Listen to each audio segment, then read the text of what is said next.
네, 여러분 오늘 말씀을 시작하기 앞서서 한 가지 중요한 의식이 있습니다. 무슨 의식이냐면 제가 잠시 배에 오르도록 하겠습니다.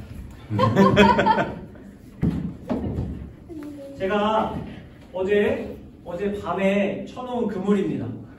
밤새 물고기가 잘 잡혔는지 제가 한번 그물을 걷어보도록 하겠습니다.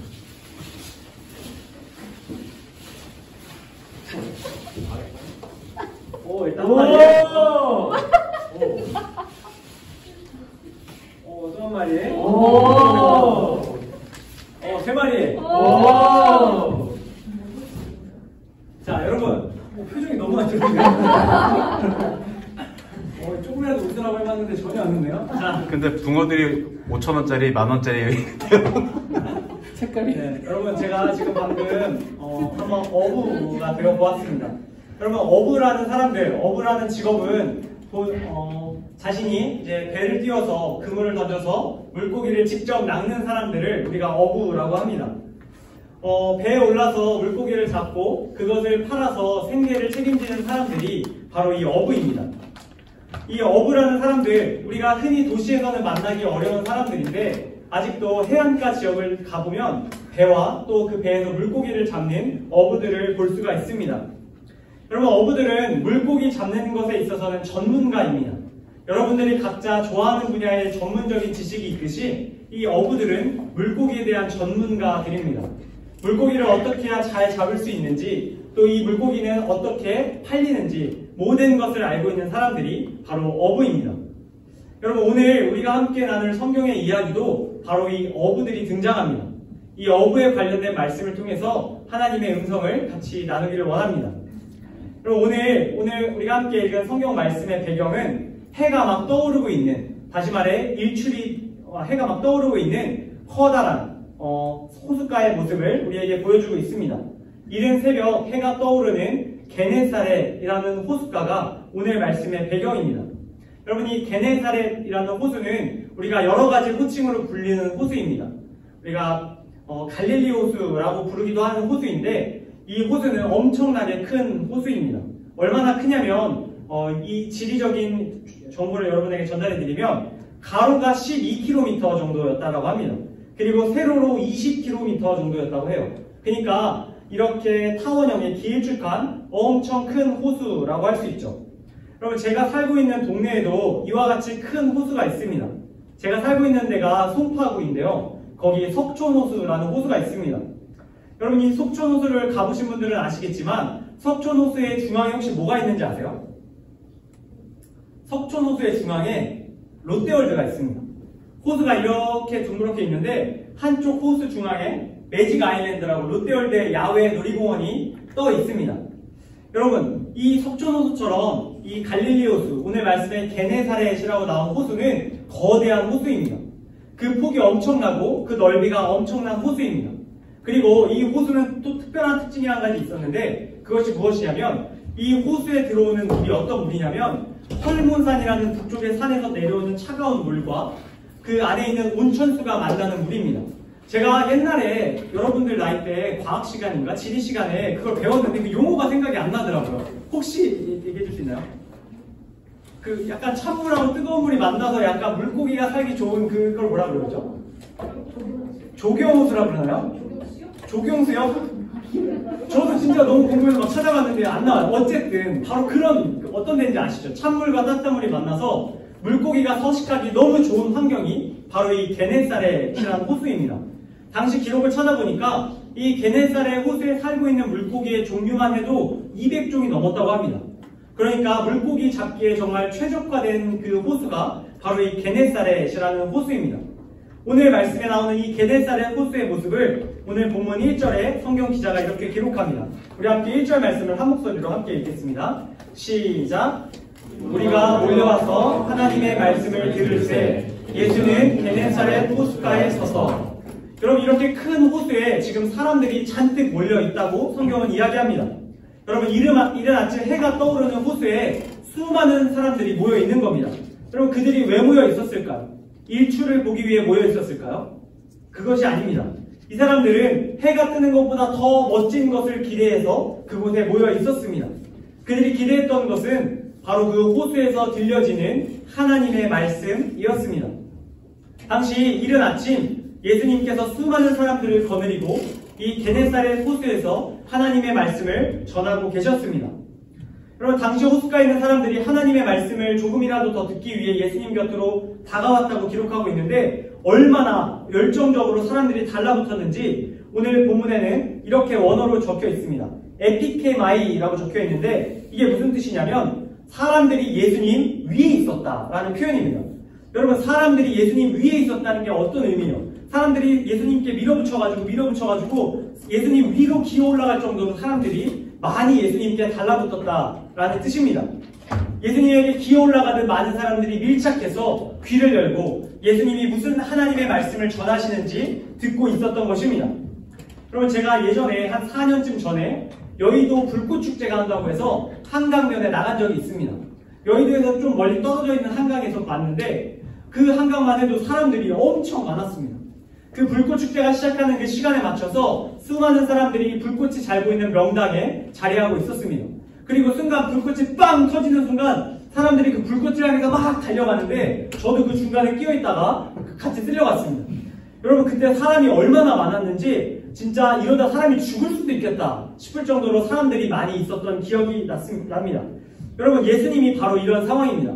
예수님은 바로 하나님의 말씀을 전한다는 이유로 수많은 사람들에게 둘러싸일 뿐만 아니라 사람들에게 밀침을 당하고 있었습니다.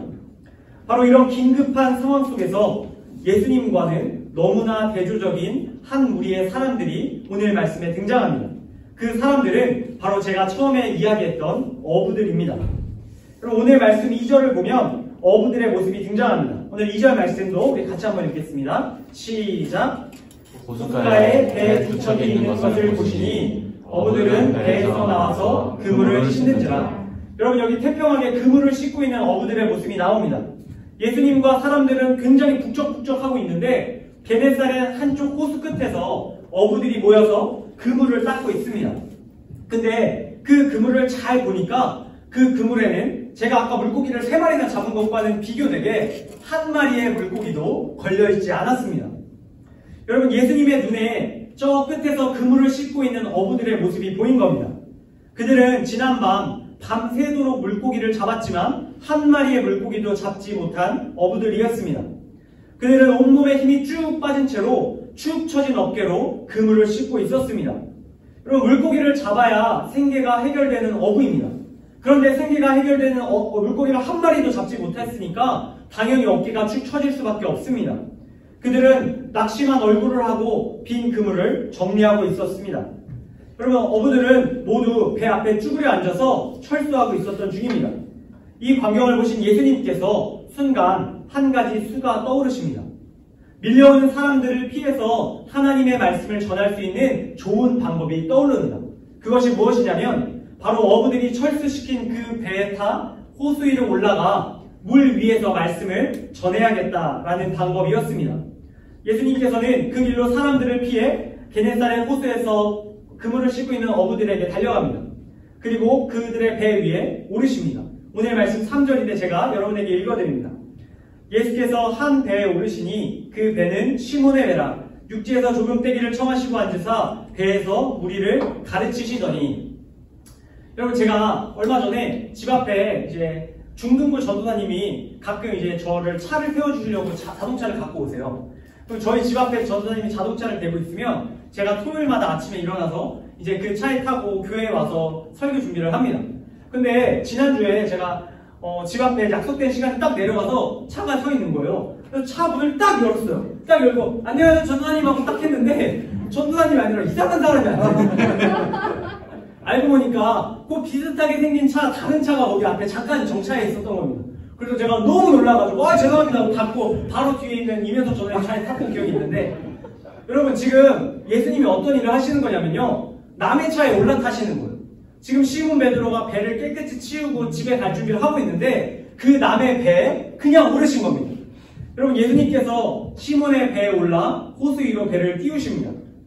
여러분, 이렇게 배가 둥둥둥둥 떠서 이제 게네사렛 호수의 중앙에 도착했습니다. 여러분, 예수님께서는 게네사렛 호수를 둘러싼 수많은 무리들을 바라보시며 그 호수 중앙에서 말씀을 전하고 계셨습니다. 여러분, 그 모습을 보고 있던 수많은 사람들, 그 중에는 베드로와 다른 어부들도 있었습니다. 자신의 배 위에 올라서 하나님의 말씀을 전하시는 예수님을 그제서야 어부들과 베드로도 지켜보았습니다. 여러분, 사람들이 예수님의 말씀에 귀를 기울입니다. 하나님의 신비로운 말씀을 듣고 있습니다. 그렇게 한참 열띤 하나님의 말씀이 전해지고 있는 상황 속에서 갑자기 예수님이 말씀을 멈추십니다. 오늘 성경을 보면 예수님이 말씀을 마치시고 라고 나오는데, 사실 말씀을 마치셨다는 게 설교를 끝냅니다 라는 의미가 아닙니다. 여기서 마치시고라는 것은 도중에 끈다라는 의미입니다. 여러분, 예수님이 열심히 말씀을 전하시다 갑자기 이렇게 말씀을 멈추신 거예요. 그리고 예수님이 갑자기 한 사람을 이렇게 쳐다보십니다. 여러분, 예수님이 쳐다보는 사람이 누구였을까요? 예수님은 시몬 베드로를 쳐다보셨습니다. 여러분, 상상해보세요. 순간 모든 사람들이 시몬 베드로를 바라봤을 것 같습니다. 예수님이 갑자기 말씀을 멈추시고 한 사람을 쳐다보니까 다들 그 사람을 주목했을 것 같습니다. 여러분, 예수님께서는 말씀을 마치시고 중간에 갑자기 베드로를 바라보시며 베드로에게 이렇게 말씀하십니다. 오늘 말씀 4절인데 우리 같이 읽어보도록 하겠습니다. 시작! 말씀을 마치시고 시몬에게 이르시되 깊은 데로 가서 그 물을 내려 고기를 잡으라. 여러분, 예수님께서 호수 중앙에서 베드로를 향해 하신 말씀은 베드로뿐만 아니라 그 주위에 있던 모든 어부들을 당황시키는 말씀입니다. 왜냐면요, 이 밤새 물고기를 잡다 허탕을 치고 돌아온 베드로에게 다시 나가서 물고기를 잡아와라 라고 명령하고 계신 것이기 때문입니다. 여러분, 상식적으로 그 당시 물고기가 어떻게 잡혔냐면요, 어두운 밤, 새벽에 잡혔습니다. 물고기는 해가 중천에 뜬 아침에는 잡히지가 않습니다. 또한 물고기는 게네사렛 호숫가의 얕은 부분을 다닙니다. 깊은 곳에서 물고기를 잡는 것은 어렵습니다. 여러분, 그런데 예수님께서 대낮에 깊은 데 가서 물고기를 잡으라고 베드로에게 이야기하고 계신 겁니다. 여러분, 예수님은 지금 30대 정도, 제 나이 정도 된 젊은 남자입니다. 뿐만 아니라 예수님은 평생 무슨 일을 하셨냐면요, 목수셨습니다. 평생 나무를 깎아 의자를 만들던 분이 바로 예수님이십니다. 어쩌면 평생 물고기 한번 손으로 만져본 적 없는 분이 바로 예수님이십니다. 그런데 그런 예수님께서 평생을 물고기만 잡는 물고기의 전문가인 이 베드로에게 얼토당토하지 않은 명령을 내리고 계신 겁니다. 여러분, 목수가 물고기 잡는 법을 잘 알겠습니까? 어부가 물고기 잡는 법을 잘 알겠습니까? 당연히 후자죠. 당연히 어부가 물고기 잡는 법을 알아도 훨씬 더 잘합니다. 그런데 이 물고기 잡는 것의 전문가인 어부에게 엉뚱한 명령을 내리고 계신 겁니다.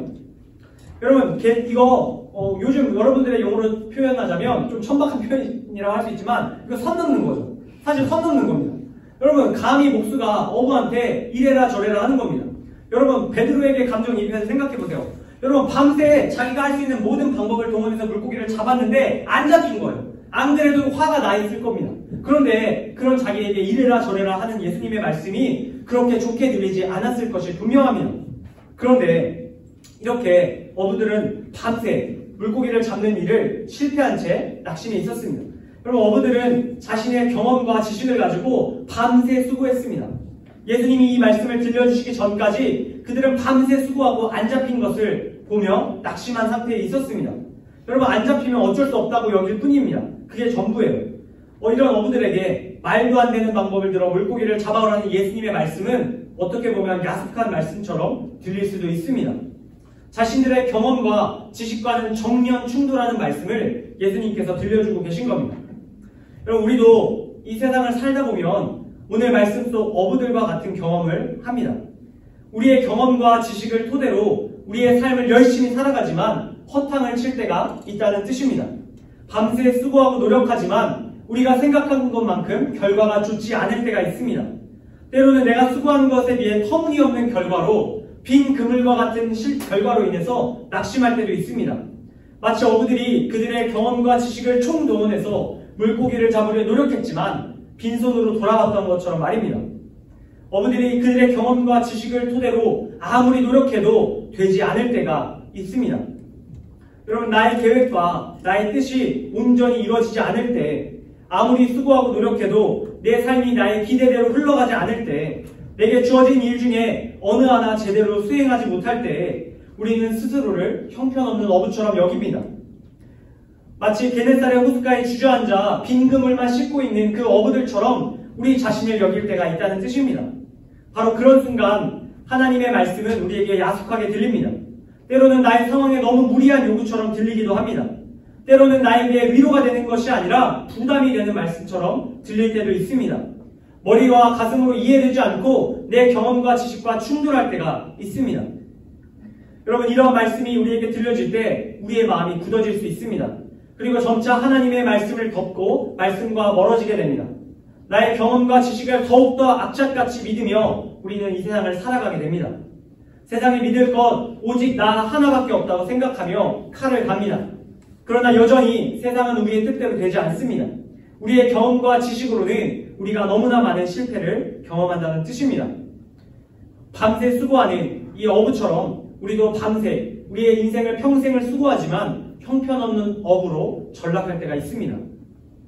그렇다면 이러한 우리들에게, 또 오늘 말씀 속 게네사렛 호숫가에서 빈 그물을 씻고 있는 어부들에게 하나님께서는 어떤 말씀을 들려주길 원하셨을까요? 오늘 말씀 속에 등장한 어부 시몬 베드로의 이야기를 다시 한번 보려고 합니다. 오늘 말씀 5절 말씀, 상반절 말씀을 우리 같이 한번 한 목소리로 읽도록 하겠습니다. 함께 읽겠습니다. 시작! 시몬이 대답하여 이르되 선생님, 우리들이 밤이 새도록 수고하였으되 잡은 것이 없지만. 일단 여기까지 보겠습니다. 여러분, 예수님께서 밤새 헌장을 치고 돌아와 그물을 씻고 있는 베드로와 어부들에게 그들의 경험과 지식으로는 도저히 동의할 수 없는, 때로는 야속하게 들릴 수 있는 그 말씀을 분명히 전하셨습니다. 그런데 예수님께서 그 말씀을 전하셨을 때 모든 사람들이 이 베드로의 입술을 쳐다보고 있을 때 베드로가 놀라운 대답을 합니다. 방금 우리가 함께 읽은 말씀 하반절인데 우리 다시 한번 하반절 이어서 읽도록 하겠습니다. 시작! 말씀에 의지하여 내가 그물을 내리리라 하고. 여러분, 베드로는 이렇게 이야기하는 겁니다. 선생님, 우리들이 밤이 새도록 수고하였습니다. 그런데 보시다시피 우리가 잡은 것이 하나도 없습니다. 우리의 경험과 우리의 지식을 통해서 노력해서 물고기를 잡으려 했지만 우리가 한 마리도 잡지 못했습니다. 그런데 당신의 말씀에 의지해서 우리의 경험과 지식과는 전혀 이해되지 않지만 말씀을 따라 보겠습니다. 당신 말대로 우리가 이 대낮에 깊은 데로 가서 그물을 던져 보겠습니다. 이렇게 대답합니다. 여러분, 시몬 베드로는 처음에 이렇게 얘기했습니다. 선생님, 사실 여기서 게임 끝난 겁니다. 베드로는 예수님을 자신의 또래의 30대 청년의 몫으로 보지 않았습니다. 그를 선생님으로 보았습니다. 하나님의 말씀을 전하는 선생님으로 본 것입니다. 어쩌면 그는 자신의 배 위에서 하나님의 말씀을 전하는 예수님의 이야기를 들으며 벌써 마음에 충격이 있었을지 모릅니다. 배 위에서, 그것도 자신의 그 공허한 배 위에서 자신에게 하시는 그 말씀을 들은 베드로는 마음의 변화가 일어났던 것입니다. 예수님의 말씀이 비록 자신의 생각과는 달랐지만 하나님의 말씀임을 기억하며 그가 순종해야겠다고 결단했던 것입니다. 겸손하게 예수님의 말씀대로 배를 한번 띄워보겠다고 말하는 겁니다. 수많은 사람들 앞에서 하나님의 말씀대로 내가 그물을 한번 던져보겠다고 말하는 겁니다. 그리고 바로 그 순간 놀라운 기적이 일어납니다. 오늘 마지막 말씀 6절인데 우리 함께 읽어보도록 하겠습니다. 함께 읽습니다. 시작! 그렇게 하니 고기를 잡은 것이 심이 많아 그물이 찢어지는지라. 여러분, 물고기가 잘 잡히는 밤이 아닙니다. 대낮입니다. 물고기가 돌아다니는 얕은 데가 아니라 깊은 물가입니다. 그런데 바로 그것에 던진 그물이 묵직하게 차오르기 시작합니다. 사람이 감당할 만한 무게가 아닙니다. 게네사렛 호숫가에 200종이 넘는 물고기떼가 그 그물 속으로 빨려 들어가기 시작합니다. 당시 역사적인 기록을 보면 이 베드로가 던졌던 그물은 제가 가져온 이런 그물이 아니라 동그란 투망 그물이라는 그물입니다. 그러니까 동그란 원형 모양의 길쭉한 원통 그물입니다.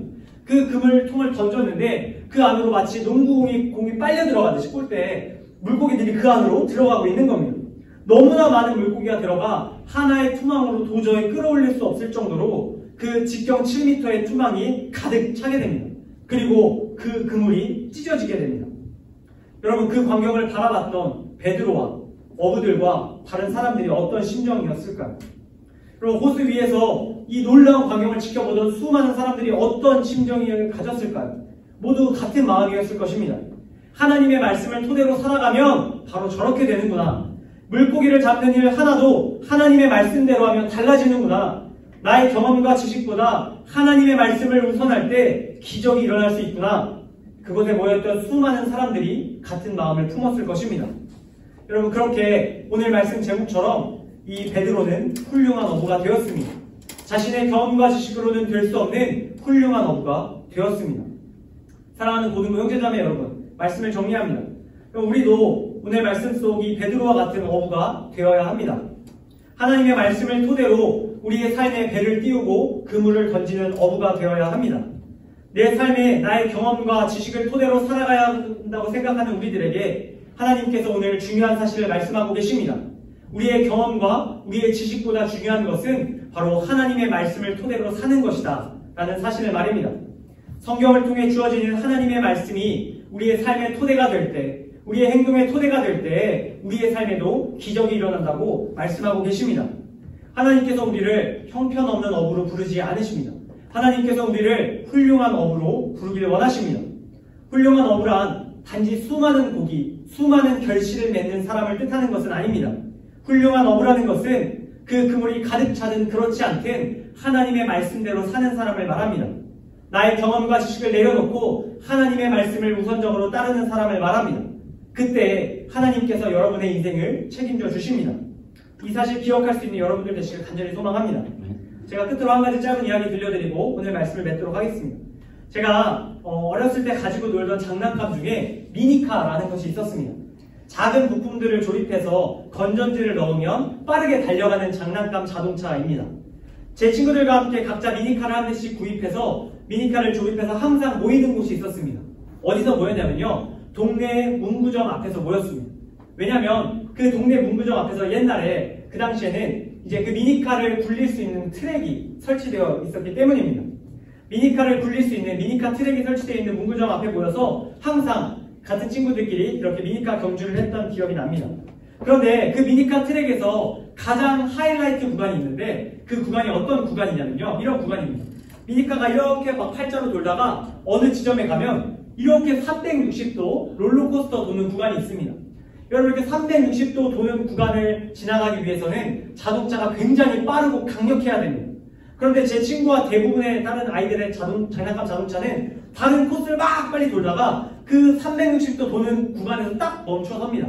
거기를 돌 힘이 없기 때문입니다. 그런데 어느 날 한 친구가 잠깐 모여보라고 하더니 자기 미니카를 딱 꺼내서 그 위에 딱 올려놓는 거예요. 근데 미니카가 막 돌다가 그 360도 구간을 갑자기 한 바퀴를 뺑글 돌고 지나가는 겁니다. 여러분 뭐 별로 대단한 일이 아니겠지만 그 당시 초등학교 3학년인 저에게는 기적이었습니다. 이걸 도는 차가 있다고? 막 기적이었어요. 그리고 친구들이 다 몰려들어서 야, 너 그거 어떻게 360도 코너를 그렇게 돌아 나간 거냐 물어봤어요. 그랬더니 그 친구가 웃으면서 조용히 자기 미니카 속을 싹 보여줬습니다. 그 미니카를 속을 싹 봤더니 그 미니카의 중앙에 무려 3만원짜리 골드 모터가 달려있었습니다. 당시 미니카는 기본 본품인 실버 모터, 그 기본 들어있는 실버 모터가 원래 기본이었는데 그 친구가 용돈을 가득가득 모아가지고 문구점에서 가장 비싼 3만원짜리 골드 모터를 따로 구입해 설치했던 것입니다. 골드 모터를 구입해서 설치하니까 남들은 돌 수 없는 360도 회전 구간을 돌아 나가는 것을 보면서 아, 이게 기적이구나. 뭐가 그 중앙에 들어가느냐에 따라 기적이 일어날 수 있구나 느꼈던 기억이 납니다. 그리고 열심히 돈을 모아서 저도 골드 모터를 사서 돌았던 기억이 났습니다. 여러분, 제가 왜 이야기를 드리냐면 여러분, 우리의 삶도 마찬가지입니다. 우리의 삶의 중심에 우리의 경험과 지식이 있으면 한계가 있습니다. 우리가 살아낼 수 있는 삶의 한계가 있습니다. 그러나 우리 하나님의 말씀이 우리의 중심에 자리하게 된다면 우리에게도 기적이 일어납니다. 360도의 구간을 넘는 것보다 더 놀라운 기적이 우리의 일상 속에 나타나게 될 줄로 믿습니다. 거룩한 주일, 나의 경험과 지식보다 하나님의 말씀, 하나님의 식과 법으로 살아가기를 결단하며 그 가운데 하나님의 놀라운 기적을 경험하는 주님의 귀한 어부들로, 훌륭한 어부들로 살아가게 되는 저와 이곳에 계신 여러분들 다 될 수 있기를 주님의 이름으로 간절히 축복합니다. 우리 시간 함께 기도하는 시간 갖도록 하겠습니다. 다 같이 기도드리겠습니다. 하나님 아버지, 오늘 저희에게 주신 누가복음 말씀을 통해서 우리 삶에 우리의 경험과 지식보다 하나님의 말씀을 우선하여야 함을 알게 되었습니다. 오늘 들은 말씀 한 주 동안 기억하며 하나님께서 기뻐하시는 훌륭한 어부들로 각자의 삶을 살아가게 하여 주시옵소서. 삶의 모든 순간 말씀을 통해 길을 찾는 주님의 거룩한 자녀 또한 되게 하여 주시옵소서. 주님 주신 말씀에 다시 한번 감사드리오며 우리에게 항상 말씀하시는 예수 그리스도의 이름으로 기도드립니다. 아멘. 아멘.